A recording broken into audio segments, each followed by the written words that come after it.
Welcome to the Sales Revolution. I'm Ingrid Maynard, founder and managing director of The Sales Doctor, and I'm joined today by Jane Libbis, who is the founder and family lawyer at Umbrella Family Law. Welcome, Jane. Great to be here, Ingrid. And I should say, I'm sure my business partner would like me to say co-founder of Umbrella, co-founder.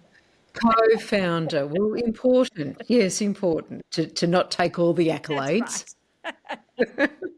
So, look, I really think that salespeople and lawyers share a bit of a PR problem, don't we?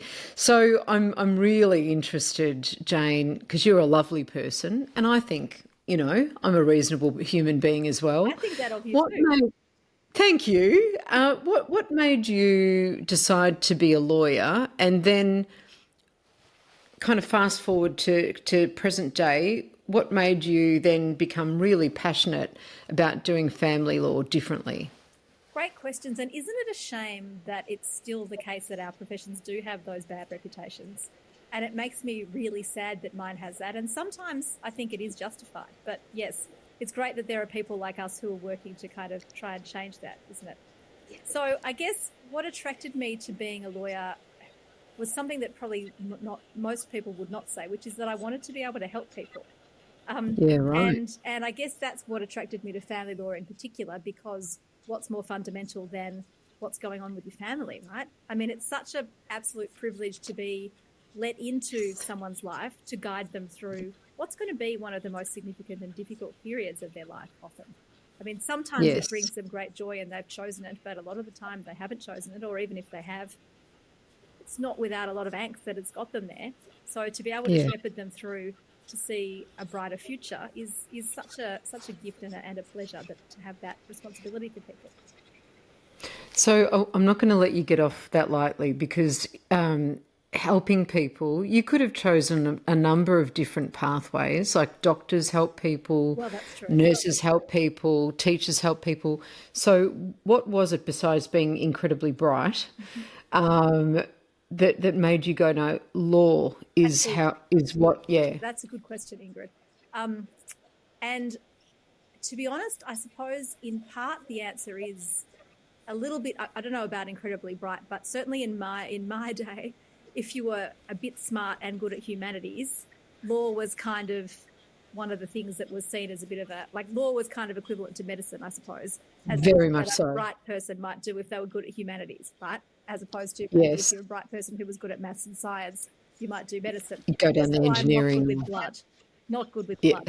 And I think actually if I was making decisions again, I probably would have done psychology, to be honest, because that's right. People without the nitty-gritty of the legislation and some of the aspects that I don't love about being a lawyer, but thank God my team do love it and are fantastic at it. Yes. So I suppose the starting point was it felt like the right thing to do. And then, and I guess also at one point I was attracted to the idea of being a barrister, which is actually not particularly, it's interesting actually. I realise I gave you the wrong answer to the question really, because what attracted me to law was it seemed to be what a smart kid who was good at humanities did. What brought me to what I'm doing now is that it actually became apparent to me during the course of my law degree that what I would want to do with my law degree is people. Incredible. And I remember absolutely incredible. I remember actually that the dean of the law school when I was in first year spoke, and in fact it was a thing for kids and parents, and he was saying, I suppose all of your kids are here because they want to make money. And I was like, oh my God, and that had never occurred to me and still doesn't occur to me, because here we are all about the people-centric focus. And I was kind of shocked, and that's why my profession has a bad reputation, right? Because that was the dean of the law school saying that. How embarrassing. Whereas for me, and I tell this story often, but when I was interviewing for my first position as a lawyer, she's an excellent lawyer, this woman, but very gung-ho litigator, and she said, all these girls tell me they want to be family lawyers because they want to help people, and I say they should be nurses. There was a few more expletives in the way that she said it, and I felt like at that time, so by that stage I knew that I did have compassion, that I did want to help, and I thought, I won't say that. But at that point, even then I knew once I'd finished my law degree that was why I wanted to be a family lawyer. Oh my gosh. Okay. That So was a very so long okay. answer. Sorry, Ingrid, but No, I love that because yeah, sometimes we kind of have a stock standard answer to certain things, and then when we really think about it, and we hear ourselves, we kind of go on that journey again in our own minds and in our memories. So no, that I loved going on that journey with you.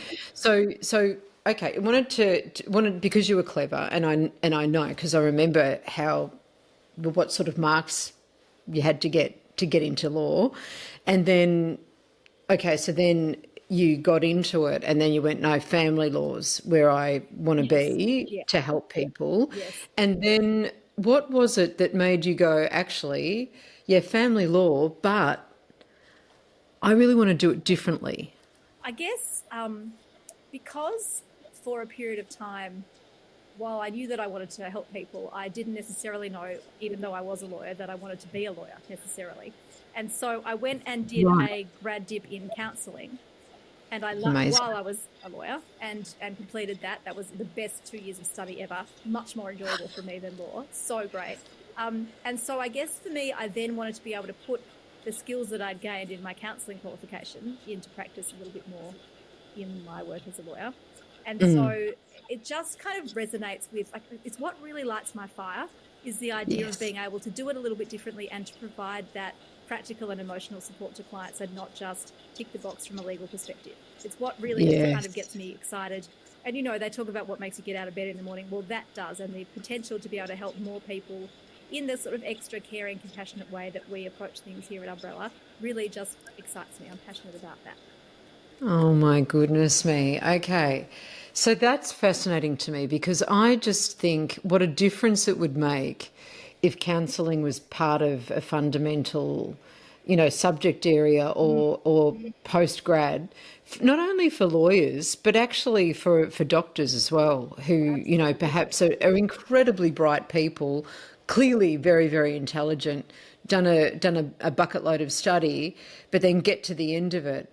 And for some of them, they just don't have the people skills or the ability to have those delicate conversations because that no one's ever shown Well, them. that Yeah. absolutely. And I suppose in life generally, that's a bit lacking, Yeah. isn't it?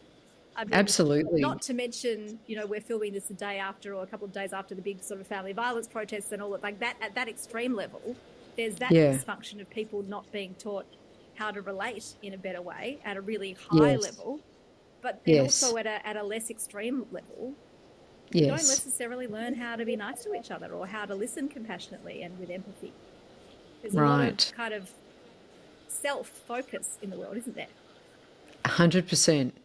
100%. And we miss so much by being self-focused as well. Mm. So I'll set the scene for the listeners by reading something from your website that I believe begins to hint at your approach to family law. Because when we say different, a lot of people say, oh, well, we do it differently or we're different in this. But I really want to, this is what jumped out at me. We're more than just a legal practice, we're a ray of hope dedicated to helping families find solace, resolution, and a fresh start. With unwavering integrity, endless empathy, and a personal touch, we go above and beyond to support our clients every step of the way. Now, that sounds amazing. I mean, the choice of words there is so carefully done and deliberately done. But how practically does your practice behave into those values and qualities in order to create that sort of experience for your clients? Of course, that's a great question. So I guess the first thing is that we employ people who, as I always say these days, are good lawyers with good hearts. So Okay. we have a values questionnaire as part of our interview process, and we really like to get to the bottom of what's important to people in life, and make sure that they're aligned with our values. I guess that's kind of step one. Wow. I suppose it then radiates from the top down. So Eve, my business partner, and I are both, I still remember in our very early days where we didn't even have an office, we were sitting across from a client in a coffee shop. And I still remember Eve saying, now, we're moving house next week. Do you need us to come around and help carry some bags? And we didn't actually, but we would have. and we still would. So one of the things that we fold into our practice is that we have kind of a sub-arm called Umbrella Family Support, which our clients can access for free, whereby they have sessions with me or Eve that are kind of like mini life coaching plan in a way, where we want to help them, get them in the right direction for the practical, the emotional, the financial, the whatever aspect that might be going on in their life, in addition to their family law matter. So I was speaking to a client yesterday, so we have a sort of questionnaire that covers all of the quadrants of life. And there was a woman yesterday who was she was feeling very stressed, so we referred her to a psychologist. Well, actually, in her case, she said, oh, I'm a bit woo-woo, I love a kinesiologist. And I said, oh my God, I love a kinesiologist too. So in fact, I referred her to a kinesiologist. But she needs to make a will. I mean, some of the things that I'm talking about in the case of this woman are more practical, and many lawyers might refer. But so in her case, she needs to make a will. We talked about how to do that. She wants to learn how to manage her finances better. So I'm putting out some feelers to refer her to the right person to have that conversation with. So they're quite practical things that kind of are more common to family law. But I've also helped people, like I was working with one woman who was really distressed because she just needed to find some time for herself in her busy household of kids. So what I was talking through with her was, and I was kind of checking in with her weekly, what have you done this week? And she decided that she was going to get up and have a glass of orange juice and just contemplate the day by herself before her kids were up. And to her, that was just going to be a little bit of time that she would carve out.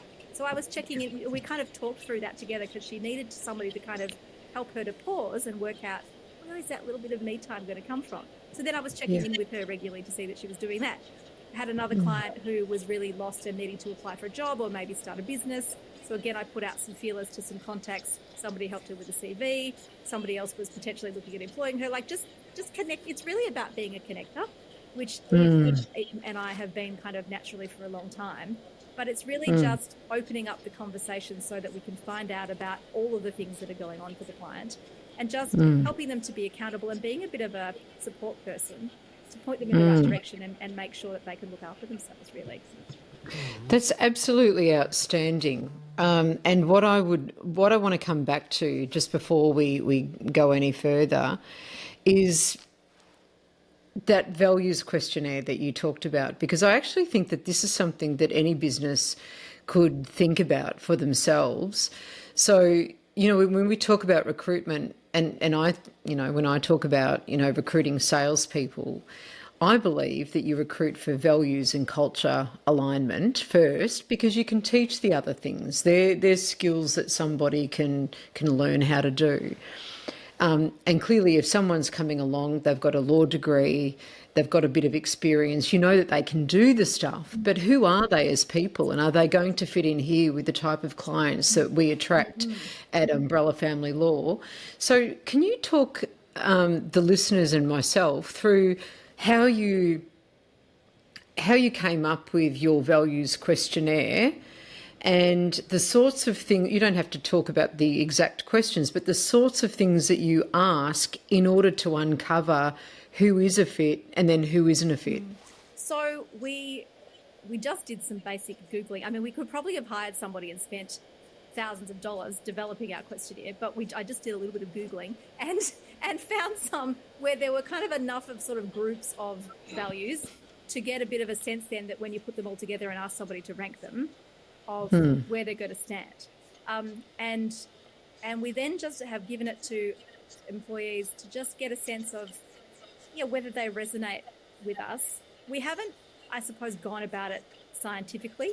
It's been really more about gut feel. I mean, I'm sure there are probably super scientific questionnaires that you could give with psychometric testing and blah, blah, blah. For us, it's been more about gut feel about, so they find that they've put family as their first value, or loyalty or honesty or whatever it might be. And those are things that resonate with us. So it has been kind of a bit the vibe, a bit of a castle moment in terms of just getting a sense of, yes, they resonate. If somebody was putting wealth or, money or those kinds of things sort of first, they're not the people that are going to be for us. And that's because that's not what the experience we want to give our clients is, Yeah, that's exactly right. So, okay, so is that that's the first hurdle for people to kind of get through before you see them in person? So it's not, so the values questionnaire is something that they do? Sometimes it's after an interview. Ah, okay, Yeah, okay, yes. right, Um, yep, and it's, but we're also, I mean, there's always sort of a refining of the recruitment process. Partly also for us, we just have a really, I think we gauge also a lot just by how we vibe with somebody energetically as well during the course of an yes, interview. We yeah, interviewed somebody recently and we just ended up, he was showing us a video of a concert that he'd been to the night before, and we were chatting about kind of life and just really getting to the bottom of who he was as a person, which is yes, very exciting rather than just yes, kind of, I mean, we also like to see that our lawyers can do good work, but know yeah, what's in the heart and to get a sense also absolutely. of the person that they're going to be with the client when they're just showing a little bit more of their humanness. Yeah, yeah, without a doubt. Okay, so when we look at how you do law differently and how you make this, very practical around the things that you do that form part of the culture. You've got that values questionnaire. So right from the recruitment stage of getting somebody on board as part of your team, there's that. Mm-hmm. Then the second thing that you mentioned there was one of the additional or adjunct services that sounds incredibly practical and kind of helps people through that almost that I don't know what the word for it is, but it's before someone after their previous life, but before their next Yes, well, one, that transition, I suppose, is transition. one word. Yeah, Yeah. yeah, exactly. And you talk about the very practical stuff, but also the emotional support, and the financial support as Mm. well. It's really about looking at that person and gauging what they need, Yeah, and then connect, like you said, connecting them in. You and Eva are good yeah, connectors. that's right. Amazing. And not every client wants that or needs that or expects to get it from their family lawyer. But I Yeah, would really love a world in which people can start to expect it from their family lawyer and see yeah, us as a life resource as well as yeah, just a legal resource. yeah, yeah, yeah. No, that's amazing. That's fantastic. Okay, so I want to talk about, how you are connectors and you've got this, I would imagine, a pretty wide net of like-minded, like-hearted, who are Yes, also yes, yes, heart-centered, yes. people who are very aligned with, that compassion and that empathetic approach to the way that they do what they do. One of the things that I think is really important as part of the work that I do with the sales revolution is about treating wider stakeholders the same as you would any customer that matters, because they do. What's your approach to choosing those aligned other service providers to ensure that your clients have that enriched experience regardless of who they're dealing with in your business Yes, ecosystem? yes. Um, I guess lately it's that we lead with, well, I very much lead with heart. It's what Eve Yeah. does too, although she wouldn't say it that way because she's not as woo woo as me. But we Okay. both do that. We very much, Yes. and so we look for somebody that is going to be like when we met, somebody that we Yeah. resonate with, that we have a Yeah. comfortable Yeah. conversation with, that we Yeah. know will then be kind of reflective of our style and our values when we send a client to them. So it's about Yes. trying to seek out people, whether it's just by gauging from people online or meeting people in person, people Yes. that kind of bring joy. Because Yes. I like to bring joy. I like to be cheerful and upbeat in my approach to people. And so I don't want Yes. to spend my time networking with people who don't bring that. And I don't want to send Right. clients to those sorts of people either. Yeah. Yeah. We actually Absolutely. had a networking function a few months ago, and where we did invite our referrers, and a lot of them were meeting each other for the first time, and everybody commented on what a nice bunch of people it was in the room, and it was such a win to have that moment. And they all said, "Oh, the energy is Yeah. so great here," and it was really lovely to look around and see them all and think, "Yeah, you actually all really are good people." Yes. So I think it's just about, and we pound the pavement a bit and go to a lot of networking functions and things, and that's where we kind of scoop up some people to, I guess, to bring along on the journey. And so it's Yes. about having met them and just feel that there's a resonance in approach, Yeah. and then we're comfortable to send our clients to them because we know that they'll be nurtured in the way that we would. Yeah. Yeah. So important. And I think, the type of law firm that you are going to have very different types of people around that ecosystem than perhaps other law firms will, and trying to not just for the sake of it, but having people that have that energetic resonance with Yes, with exactly. you, Exactly. with your And clients. I mean, our team of lawyers all have quite different personalities and bring different skills.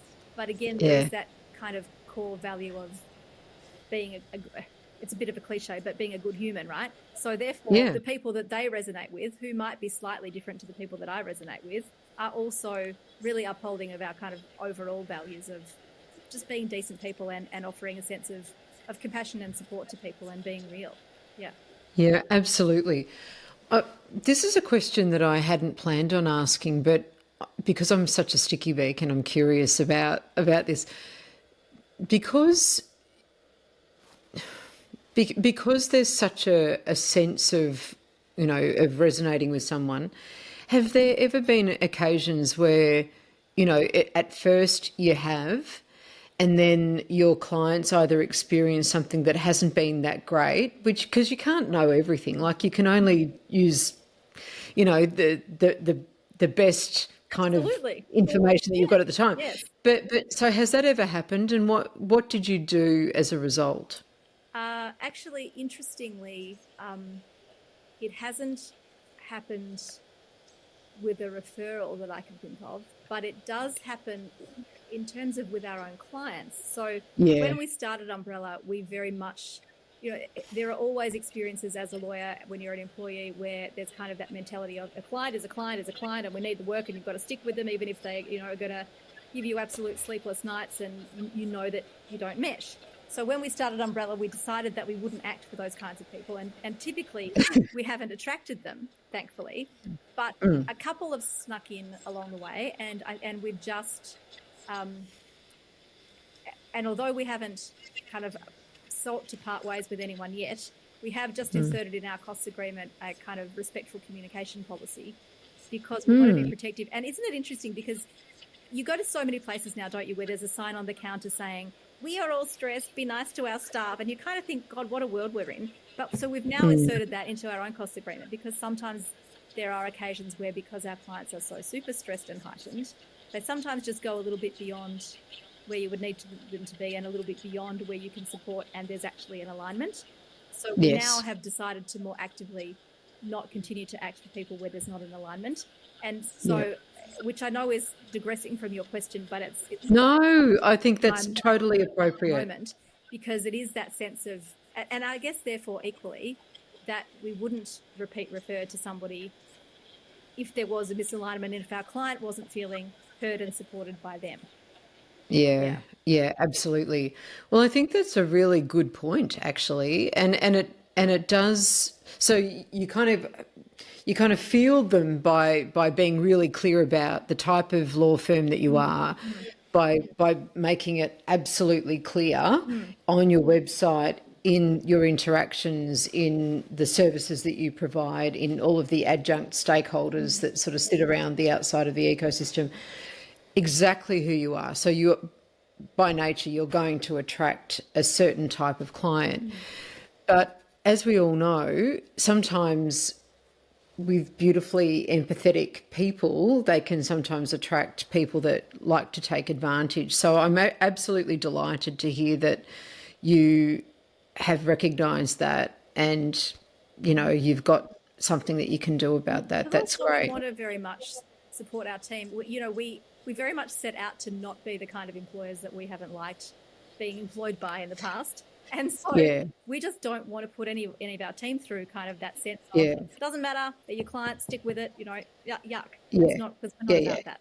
We very much want No, our staff to be happy coming to work and not have that Sunday sinking stomach feel. yeah, yeah. Oh, yeah. That's an yes, yes. I always remember my mum, talking about Sunday night before she had to go to school. I never had that. I loved school, but she really hated it, and she said she used to get that lump in her throat the Sunday night, and she couldn't eat her dinner. And I thought, God, imagine. Yeah. Imagine feeling like that, because it feels like forever when you're at school. Oh, it does. Yes. Um, Yes. And yeah. actually, I went to a conference recently where some lawyers were talking about their experiences. And the things that people were saying, somebody was saying they would wait outside their firm for an hour before they would go in because they would feel so sick at the thought of starting work.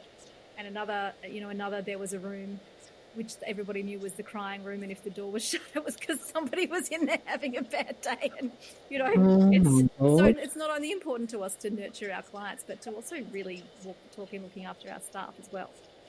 Yeah, 100%. I had a guest on a couple of episodes ago who's a mentor of mine, and his name's Bob Nordlinger, and he's 82 and he's as sharp as a tack, and he's just a wealth of experience, and there's not much the man doesn't know, really, but especially when it comes to strategy. That's his thing. Anyway, he was talking about a term that a lot of sales companies use, which is called, he was talking about this one particular organisation that called it the kill room, and wondered why. I know. Well, it's where you take, your customers in, so you close them. It's the kill. Yeah.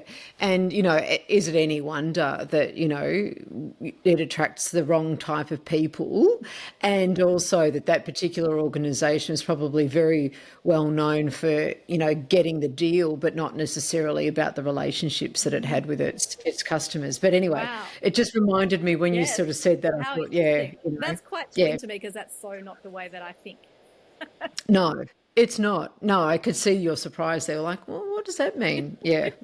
But I could imagine in many law firms there'd be a similar type of room, because of the way that law firms, traditional law firms have been kind of set up. There would be a view of the client as, a stream of revenue, rather than as a person with genuine need. And it's difficult because, of course, they are a stream of revenue. We don't see them that way first. And that sometimes is difficult, and it is an interesting kind of disconnect a little bit in our sales, I suppose.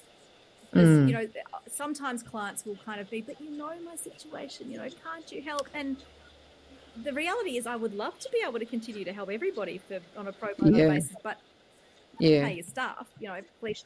True, right? So 100%. That sometimes is very difficult. And I think, and of course lawyers have a bad reputation because, from a charging perspective, and even though we try to keep our costs down, it still does creep up, particularly when there's a really high touch client with lots of work to be done.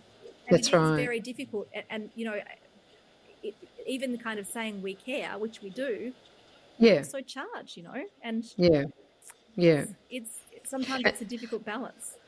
No, it is. I could imagine. And that's what I meant about the wrong type of clients. If dare I say it, the more predatory type of characters might go, I might be able to, wangle a good deal here for myself. But, so, when we look at the words empathy and compassion, they're not typically associated with lawyers or law firms. How do you marry that up with the business reality that you've got? Like you just alluded to, the fact that, this isn't legal aid. No, that's right. It's a service. It's a high value service. In my opinion, I know this is not your bag, but it is a premium offer. And I'm not talking about price here, but I'm talking about the experience as a premium. It really is. It's a very high value service. So how do you marry that up? You talked about a disconnect between the commercial and the empathetic, because I don't think there needs to be. I'm very much about there needs to be a two-way street of self-respect. And the respect that you've got for yourself and your services and the quality, I believe, should really be something that your clients understand. And I suppose the reality is that 99.9% of clients do and don't question it. Great. Roll with it. Yeah, absolutely. Yeah, fantastic. And I think that's a really good point because, and I see this, there's a number of Facebook pages that lawyers are part of, and people are constantly saying, oh, I had this old friend crawl out of the woodwork that I haven't spoken to for 20 years who wants free advice, and that whole sense around, and I mean, you would know this too because you're a service provider. You're not a good seller of goods. that whole sense of knowing your worth as a provider of a service Yep. and having Yep. other people understand that worth as well. Yes. That sense Yes. of, well, I can tell you this because, and I've seen a lot of memes around this recently as well, with this kind of sense of, I think it was, I saw something, it might have been a Van Gogh quote or something that I painted, here's this thing that I painted in 5 minutes, which I'm charging you 20,000 for or whatever. Picasso. You know the one? Yeah. Because Yeah, I I've got a do. lifetime of experience that enabled me to do it in 5 minutes. And it's the same for those of us in the service industry, right? So I think that Yes. although I'm kind of saying these things, fundamentally in our business model, we do understand that we need to charge and that we do have value. And it is interesting that you're making me reflect on the fact that most of our clients completely roll with that. It's sometimes that there is that kind of sense of, and when the question is asked, because I'm a bit of a softie, I kind of think, oh God, you're right. How could I be doing this? How could I? On the other hand, be saying I care about you. It's Yeah. yes, you're right. You do have to value yourself as a business person as well, don't you? I guess value yourself as much as you value the client. I totally agree with that. You really do have to value yourself, Jane. And I think, it's not just, your clients because you're, heartfelt, you're compassionate, you're heart-centered organisation. You've got very, very clear values. I think there will always be clients for all of us, who really want the service but just can't afford to pay for it, but still really want it and want to kind of make you feel that you should. Yes. But I think that's part of our education as business providers and service providers. But yeah, so is there anything that you would like to leave the listeners with when it comes to thinking about? So for some of our listeners, they might have already gone through this and think, God, I wish I knew where Jane was when I was going through this. Or they might know somebody, or they might even, unfortunately be finding themselves in that position at the moment. Where can people find you and how should they reach out to you? Thank you. So umbrellafamilylaw.com.au, or if you're emailing, it's jane@umbrellafamilylaw.com.au. We're based in South Melbourne, but we're absolutely national when it comes to servicing clients because, thanks to Zoom, which COVID made more acceptable, we're there for whoever needs us, which is lovely. Yes. And I guess what I would say is that if you're thinking about separating or if you're newly separated, it's never too early to get some sensible legal advice from somebody that's not going to turn it into a fight, but that will just help you understand what your journey is going to be and how to navigate it sensibly. Oh, I love that. Understand what your journey is going to be and navigate it sensibly.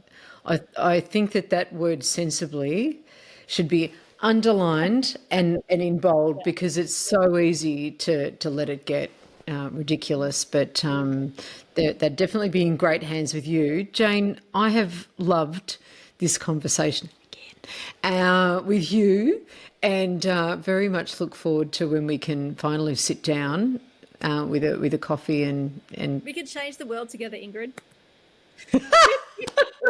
Sales and law. Who knew? Yeah, turning it on its head. Fantastic. So great to chat to you. Thank you so much for having me. Pleasure.